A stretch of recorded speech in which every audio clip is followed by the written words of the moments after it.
Hashim class पर आपका स्वागत है। विषय विज्ञान कक्षा 9 अध्याय नंबर 2 क्या हमारे आसपास के पदार्थ शुद्ध है।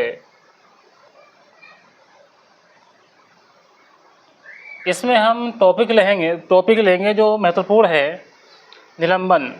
निलंबन एक विषवांगी मिश्रण है जिसमें विलेय के कण घुलते नहीं हैं अपितु माध्यम के अंतराकाशीय स्थानों में निलंबित रहते हैं। ये आँखों द्वारा सीधे देखे जा सकते हैं, जैसे खड़िया जल मिश्रण, मटमैल पानी, जल में निलंबित रेत के कण। इसके जो गुणधर्म हैं वो इस प्रकार है। विषवांगी मिश्रण है। नंबर 2, ये कण आँखों द्वारा सीधे देखे जा सकते हैं। ये निलंबित कण प्रकाश का प्रकीर्णन कर देते हैं। इसे जो है हम कुछ इस तरह से समझते हैं। देखिए, ये हमारे हाथ में क्या है, गिलास है। अब इसमें इसे समझते हैं प्रैक्टिकल के माध्यम से। इसमें हमने थोड़ा सा पानी ले लिया। अब देखिए, हमने इसमें पानी ले लिया। अब इसका जो एग्जाम्पल था ये था कि जल में निलंबित रेत के कण। अब ये जो हमारे पास जो वाटर है, इस वाटर में कुछ हम जो है इसमें रेत को मिलाते हैं। देखिए, ये जो है पानी है गिलास में, ये हमारे पास रेत है। अब इसको जो है इसमें मिलाते हैं और मिलाने के बाद इसको जो है कोई इस तरह से इसे घोलते हैं।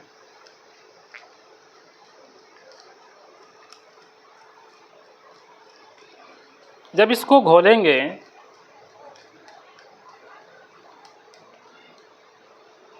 देखिए, इसको जब घोलेंगे तो घोलने के बाद दिखाई देगा इसमें जो कुछ कण है। अब देखिए, इसको दिखाई दे रहा है इसमें रेत के कण हैं। अब इसको जब रखेंगे ना तो कुछ समय के बाद होगा क्या, ये जो है नीचे बैठ जाएंगे, मतलब घुलेंगे नहीं बल्कि नीचे बैठ जाएंगे। तो इसी को कहते हैं निलंबन। और इसके जो कण होते हैं, इसको कणों को हम अपनी आँख के द्वारा जो है देख सकते हैं। और ये क्या है, विषवांगी मिश्रण भी होता है। देखिए, विषवांगी मिश्रण क्या होता है, जैसे हमने पानी लिया, इस पानी में जो है रेत को हमने मिला दिया है और उसके जो कण है अलग अलग दिखाई देते हैं। इसको बोलते हैं विषवांगी मिश्रण। अब हम देखते हैं अगली हेडिंग क्या है। अब देखिए, अगली जो हमारी हेडिंग है वो है कोलाइडी विलयन। कोलाइड एक प्रकार का विलयन है जिसमें विलेय के कणों का आकार वास्तविक विलयन के कणों की अपेक्षा बड़ा परंतु निलंबन के कणों की अपेक्षा छोटा होता है। मतलब जो कण होते हैं, ये जो हमने विलयन बनाया था, ये वाला विलयन, ये तो विलयन है, ये निलंबन है हमारा। अब हम दूसरा विलयन को लेंगे। अब देखिए, इसमें जो दूसरा विलयन लेंगे, इसमें हम पानी लेते हैं।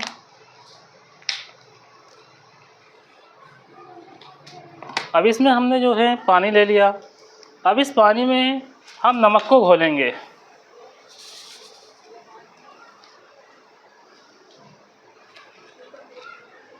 अब देखिए, यहाँ इसमें हमने पानी लिया और पानी में हमने जो है नमक मिला दिया है। इसको इस तरह से घोलेंगे।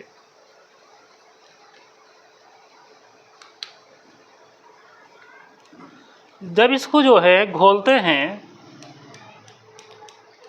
तो ये बन जाता है हमारा विलयन। अब देखिए, समझ लेते हैं पहले विलयन क्या होता है।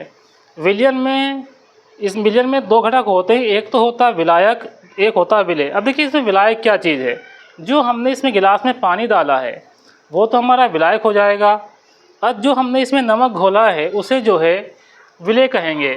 तो ये परिभाषा हमारी क्या कह रही थी, परिभाषा कह रही थी कि विलयन है जिसमें विलेय के कणों का आकार वास्तविक विलयन के कणों की अपेक्षा बड़ा होता है। मतलब जो कोलाइडी के कण होते हैं, ये जो हमने विलयन बनाया है, इसके जो कण हैं विलयन के, इससे तो आकार बड़ा होगा। लेकिन जो दूसरा हमने ये बनाया था विलयन, ये निलंबन था हमारा, इसके कणों के जो है छोटा होगा। तो वास्तविक जो विलयन है उसके कण से तो बड़ा आकार होगा, लेकिन जो निलंबन के कण है उससे क्या होगा, छोटा होगा। इसके गुण है, कुछ गुण इसके इस प्रकार है। नंबर 1, ये विषवांगी मिश्रण होता है। मतलब दोनों ही क्या होते हैं, विषवांगी होते हैं। कोलाइड के कणों का आकार इतना छोटा होता है कि इसे आँखों से नहीं देखा जा सकता है। कोलाइड के कणों का आकार इतना छोटा होता है कि इसे आँखों से नहीं देखा जा सकता है। मतलब इसको जो कोलाइड बनाते हैं उसका जो कण होते हैं वो इतने छोटे होते हैं कि उसे आँख से नहीं देख पाएंगे। अगला नंबर है, इतने बड़े होते हैं कि प्रकाश किरण को फैलाता है। मतलब जो कोलाइड का विजन होता है वो इतना बड़ा होता है, जब उस पर जो है प्रकाश पड़ेगा तो जो प्रकाशीय किरणें हैं वो जो है फैल जाती है। नंबर 4 है, कोलाइड के कण टेढ़े मेढ़े मार्ग में गति रहते हैं, इसे ब्राउनी गति कहते हैं। और जो कोलाइड के जो कण होते हैं कुछ इस तरह से जो है वो गति करते हैं, यानी टेढ़ी मेढ़ी गति करते हैं, इसी गति को जो है ब्राउनी गति कहते हैं। सवाल ये आ सकता है कि ब्राउनी गति कौन करते हैं, इसमें ऑप्शन हो सकता है कोलाइड के कण। तो हमारा आंसर आ जाएगा कोलाइड के जो कण होते हैं, तो कोलाइड जो विजन होता है उसके जो कण होते हैं वो ब्राउनी गति करते हैं।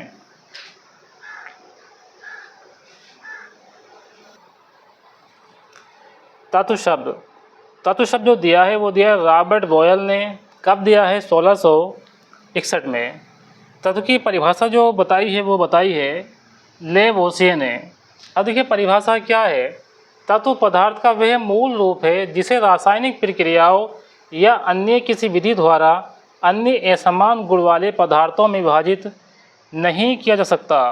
जैसे एग्जाम्पल देखेंगे, हाइड्रोजन, ऑक्सीजन, नाइट्रोजन, कॉपर, लोहा, मैग्नीज आदि, ये सब क्या है?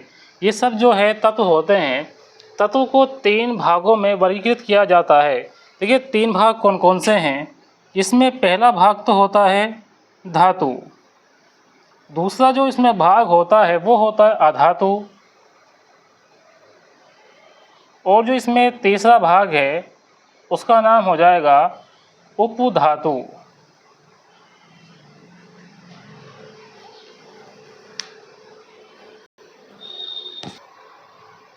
देखिए धातु क्या होती है? ऐसे तत्व जो आसानी से इलेक्ट्रॉन त्यागते या देते हैं धात्विक तत्व कहलाते हैं। जैसे सोडियम, लोहा, कॉपर, पोटेशियम आदि, ये सब क्या होते हैं? धातु होते हैं। देखिए ये जो धातु है ये इलेक्ट्रॉन को त्यागते हैं वो भी आसानी से। जैसे हम एग्जाम्पल के तौर पे लेते हैं हम सोडियम। अब ये क्या है? ये सोडियम है, ये सोडियम है। सोडियम जो होते हैं धातु होते हैं। अब सोडियम का जो परमाणु क्रमांक होता है वो 11 होता है, ठीक है। अब इसके ऊपर जो है कोई जो है आवेश नहीं है, यानी कि जो परमाणु है ये उदासीन है। अब इससे होगा क्या? ये जो ना इलेक्ट्रॉन को त्याग देगा, क्योंकि धातु है और धातु जो होते हैं ना वो इलेक्ट्रॉन को त्याग देते हैं। अब जब इलेक्ट्रॉन को त्यागेंगे, अब देखिए हम इसका बनाते हैं इलेक्ट्रॉनिक विन्यास। इलेक्ट्रॉनिक विन्यास किस तरह से इसका बनाएंगे? जगह 2, 8, 1। अब ये सोडियम धातु है, इसके जो बाह्य कोश है उस बाह्य कोश में ये 1 इलेक्ट्रॉन है। ये इस 1 इलेक्ट्रॉन को जो है आसानी से त्याग देगा। अब देखिए इलेक्ट्रॉन को त्यागेगा तो यहाँ हो जाएगा सोडियम, इसको आ जाएगा प्लस का आवेश। मतलब इसके जो परमाणु क्रमांक थे वो 11 थे, ठीक है। अब इसका जो इलेक्ट्रॉन है वो थे 2, 8, 11। मतलब जितने परमाणु क्रमांक होते हैं इतने ही प्रोटॉन और इतने ही क्या होते हैं? इलेक्ट्रॉन होते हैं। अब इसके जो बाह्यकोश था उसने आसानी से क्या हुआ? इलेक्ट्रॉन को त्याग दिया। जब इस पर त्याग दिया तो इस पर क्या हुआ? एक प्लस का निशान आ जाता है। इसलिए क्या कहते हैं? धातु जो है इलेक्ट्रॉन को त्याग देते हैं। इस तरह से लोहा है, कॉपर है, पोटेशियम है, ये सब क्या है? धातु है। ये सब जो है इलेक्ट्रॉन को जो है त्याग देते हैं। जब अभी इलेक्ट्रॉन को त्याग दिया तो यहाँ से क्या हो जाता है? 1 इलेक्ट्रॉन जो है कम हो जाता है और इसको ऊपर प्लस का चार्ज जो आवेश जो है आ जाता है। अब देखिए इसके लक्षण क्या है। यह सामान्यतः ठोस अवस्था में पाए जाते हैं। आपने देखा होगा कि जो लोहा होता है ये ठोस होता है और जो कॉपर होता है वो भी ठोस होता है। यानी कि धातु की जो क्वालिटी है, एक जो करैक्टर है, लक्षण है, वो ये होता है कि धातु जो होती है ठोस होता है, मरकरी को छोड़कर। देखिए मरकरी भी धातु में आती है, लेकिन मरकरी जो होता है ना द्रव अवस्था में पाई जाती है। अब एक सवाल यहीं से बन जाता है, ऐसी कौन सी धातु है जो द्रव अवस्था में पाई जाती है? तो उसका आंसर आ जाएगा मरकरी। अब जो अगला जो इसके लक्षण है वो है ये चमकीले होते हैं। आपने देखा है लोहा, जब लोहा होता है वो चमकीला होता है, लेकिन वो कुछ समय तक अगर रखा जाएगा नमी में, उस पर जंग लग जाता है। यानी कि धातु जो होती है वो चमकीली होती है और ये ताप में विद्युत की सुचालक होती है। मतलब इन धातुओं में क्या होता है, करंट का फ्लो होता है। अगला नंबर है, ये तन्य होते हैं, अर्थात इनसे तार खिंचाते हैं। मतलब जो धातु होते हैं वो तन्य होते हैं, इन धातु से जो है तार जो है बनाया जा सकता है। जैसे कापर है, अब कापर क्या है, धातु है। कापर जो तन्य धातु है, क्योंकि इससे क्या होता है, तार जो है बनाए जाते हैं। आपने कापर के तार देखे होंगे। अगला जो इसका लक्षण है वो ये है, ये आघात वर्णीय होते हैं। अब देखिए आघात वर्णीय जो शब्द आया है वो क्या होता है, आघात वर्णीय अर्थात इन्हें पीटकर इनकी चादर बनाई जाती है। मतलब आघात वर्णीय होते हैं। जो ये जो धातु है, जैसे आपका लोहा है, इससे जो क्या होता है, इससे जो है लोहे की जो चादर है वो बनाई जाती है। इसलिए जो धातु होते हैं ये आघात वर्णीय होते हैं।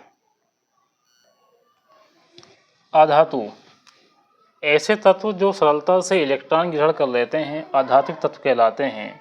जैसे क्लोरीन, नाइट्रोजन, ऑक्सीजन, आयोडीन, ये जितने भी तत्व लिखे हुए हैं ये सब के सब क्या है, ये अधातु है। देखिए अधातु क्यों है, क्योंकि ये जो है इलेक्ट्रॉन को क्या करते हैं, ग्रहण कर लेते हैं। फॉर एग्जाम्पल अब देखिए क्लोरीन की हम बात करते हैं। अभी जो क्लोरीन अधातु ऐसे तत्व जो सरलता से इलेक्ट्रॉन ग्रहण कर लेते हैं आध्यात्मिक तत्व कहलाते हैं। देखिए यहाँ की हम बात, जैसे क्लोरीन, नाइट्रोजन, ऑक्सीजन, आयोडीन आदि, ये सब क्या है, ये सब के सब अधातु हैं। जैसे हम एग्जाम्पल के तौर पे हम लेते हैं क्लोरीन। अब क्लोरीन में 17 इलेक्ट्रॉन होते हैं। अब जब ये एक इलेक्ट्रॉन ग्रहण कर लेता है तो इसको ऊपर जो है आवेश आता है माइनस का, यानी कि इसमें जो है इलेक्ट्रॉन 18 हो जाते हैं। यानी कि क्लोरीन क्या है, अधातु है, क्योंकि ये जो है आसानी से इलेक्ट्रॉन ग्रहण कर लेता है, इसलिए ये क्या है, अधातु है। जैसे इसमें एग्जाम्पल तौर पे था, क्लोरीन है, नाइट्रोजन है, ऑक्सीजन है, आयोडीन है। अब इसके जो लक्षण हैं अधातु के, वो क्या है, ये तीनों अवस्थाओं में होता है। जैसे ठोस, द्रव, गैस। मतलब अधातु जो है तीनों जो अवस्थाएं हैं इसकी, ठोस, द्रव और गैस, ये तीनों अवस्थाओं में पाई जाती है। अब देखिए अब इसमें सवाल ये है कि तीनों अवस्थाओं में कैसे हैं। देखिए क्लोरीन क्या है, क्लोरीन जो है गैस है। अब ठोस और द्रव में जो है कौन कौन सी अधातु आती होंगी। अब देखिए हम ठोस की बात करें, ठोस अवस्था में जो है आयोडीन आता है। आयोडीन क्या है, आयोडीन ये लिखा हुआ है, आयोडीन अधातु है, लेकिन ये जो है ठोस होता है। इसी तरह से द्रव अवस्था में जो है कौन सी अधातु आती है, द्रव अवस्था में जो है ब्रोमीन। ब्रोमीन क्या है, अधातु है, ये जो है द्रव अवस्था में आती है। इस तरह से आयोडीन क्या है, आयोडीन ये अधातु है, ये ठोस अवस्था में आती है। अब लेकिन इसके अलावा हम बात करते हैं द्रव अवस्था में मरकरी भी आती है।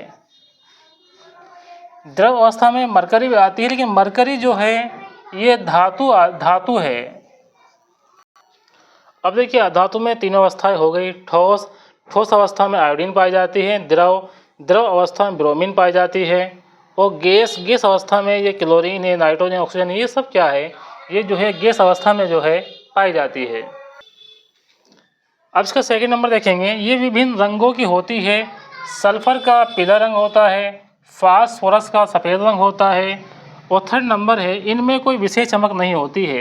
यानी कि जो अधातु है इसमें चमक नहीं होती है, जबकि धातुओं में क्या होता है, विशेष प्रकार की चमक पाई जाती है। अधातु की हम बात करते हैं, अधातु ताप विद्युत की कुचालक होती है, ये तन्य और आघातवर्धी नहीं होती है, ये सामान्यतः भंगुर होती है। अब देखिए अगर धातु और धातु में अंतर आ जाता है तो आप किस तरह से लिखेंगे, जो हमने इसे पीछे लिखवाया है और ये इस तरह से भी लिख देंगे तो हमारा क्या हो जाएगा, इसमें अंतर हो जाएगा। या फिर अगर अंतर दूसरे तरीके से देखें तो देखिए धातु जो होता है वो इलेक्ट्रॉन को त्यागता है, अधातु इलेक्ट्रॉन को ग्रहण करता है। और जो धातु होता है उसमें चमक होती है, जबकि अधातु में चमक नहीं होती है। दूसरा, धातु जो होते हैं ताप विद्युत कुचालक होते हैं, जबकि अधातु जो होते हैं ताप विद्युत के कुचालक नहीं होते हैं। और जो धातु जो होते हैं तन्य होते हैं और वे जो है आघातवर्धी होते हैं। देखिए धातु की हम बात करें, धातु जो है ताप विद्युत के सुचालक होते हैं, जबकि अधातु ताप विद्युत के कुचालक होते हैं। और जो धातु होते हैं वो तन्य होते हैं, आघातवर्धी होते हैं, जबकि अधातु तन्य और आघातवर्धी नहीं होते हैं। इस धातुओं में जो एग्जाम देखिए, हमने यौगिक के दो टाइप तो पढ़ लिए हैं, जिसमें पहला टाइप हमने पढ़ा है धातु, दूसरा पढ़ा है अधातु। अब हम तीसरा जो टाइप लेंगे उस टाइप का जो नाम हो जाएगा वो हो जाएगा उपधातु।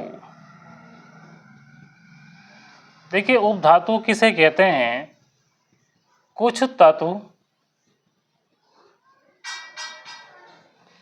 जिनमें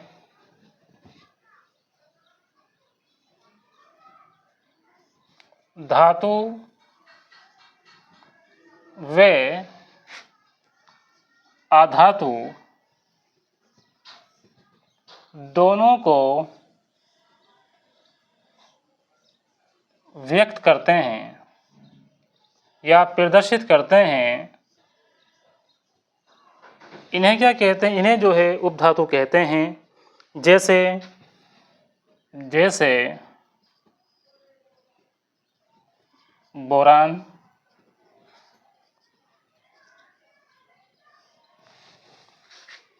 सिलिकॉन, जर्मेनियम,